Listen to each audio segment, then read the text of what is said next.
I'll start with, could you just first say and spell your name and your title for me, please? John Sauve. I go by JJ, and my last name is Sauve. I'm the staff attorney and public information officer for the Polk County Sheriff's Office. So I guess last time Abigail was seen was yesterday. I guess just when did you guys find out that she was missing, and what was the nature? Did her parents contact you guys? How did this search kind of come to be? So the grandmother reported Allison missing yesterday morning or around lunchtime yesterday. That would be Saturday. She was last seen around 4 a.m. on Friday night into Saturday morning. When we received that initial report, she was entered into national databases. We contacted the State Bureau of Investigations, and investigators worked into the evening on that. We received information late last night into this morning that she may be on foot in the area of Ray Blackley Road in Spartanburg County, just across the state line. So we've deployed search teams in that area.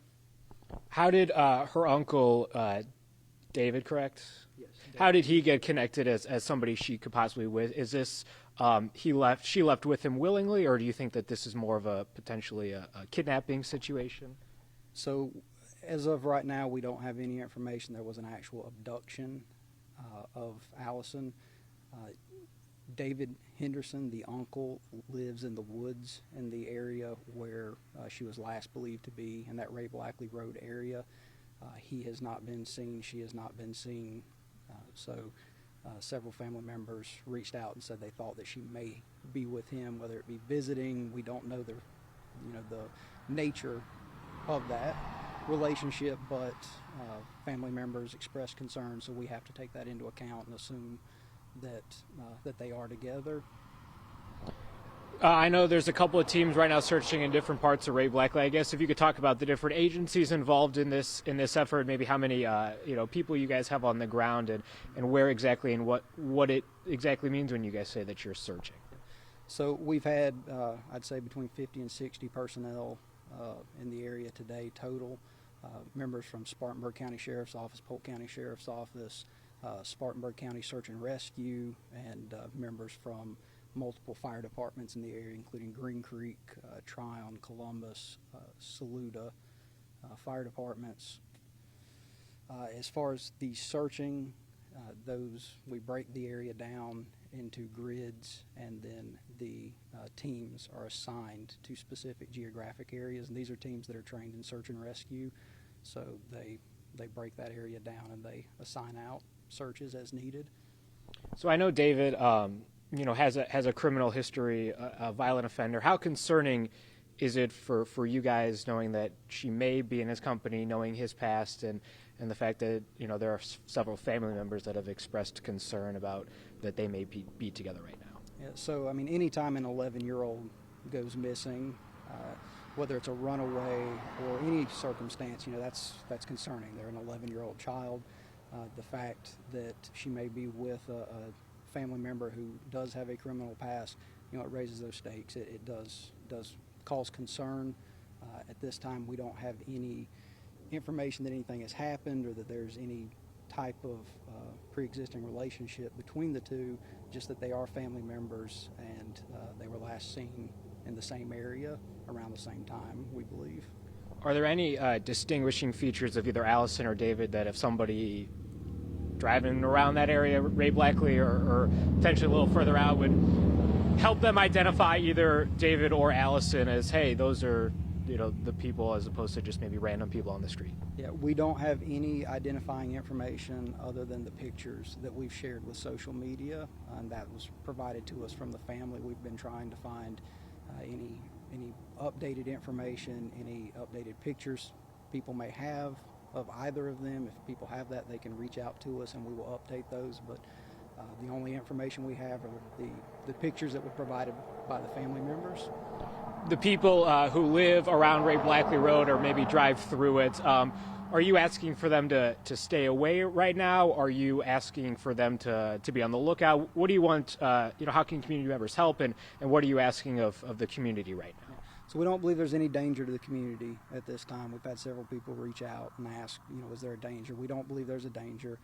But we do want anyone in the area to reach out to us if you see anything suspicious, if you happen to see anyone matching either Allison or David's description. Let us know. Reach out, call 911, or call the communication center at 828-894-0187.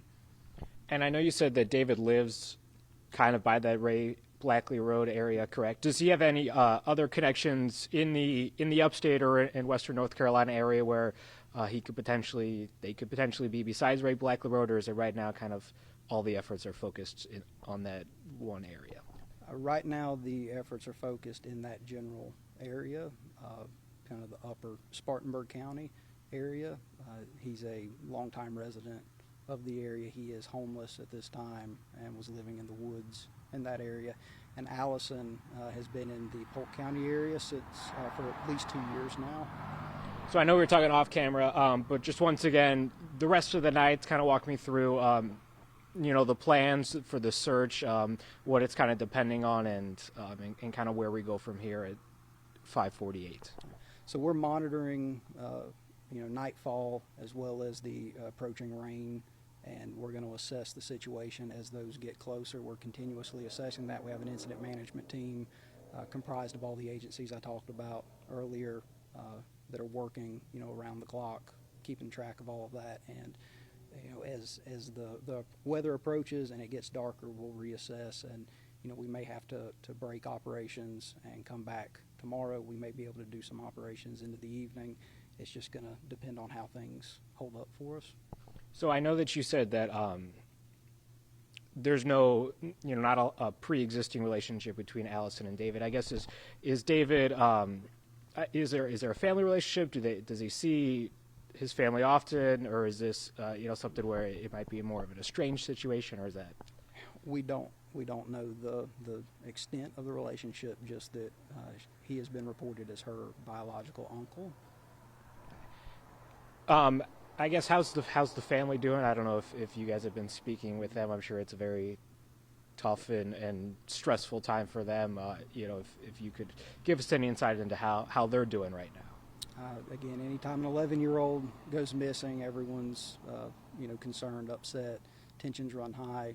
The family, we're trying to keep them as updated as we can throughout this process. We hope they continue to keep us updated, and just keep them in your thoughts and prayers. I couldn't imagine being a parent or a grandparent going through a missing child. Anything else, JJ? Anything? Any questions I missed? Anything else you want to add about the search, Allison, David, anything like that? Just if you see something, say something. If you see anything suspicious in that area, or any of the people involved, let us know. The more information we have, the better off we are. Thank you very much, JJ.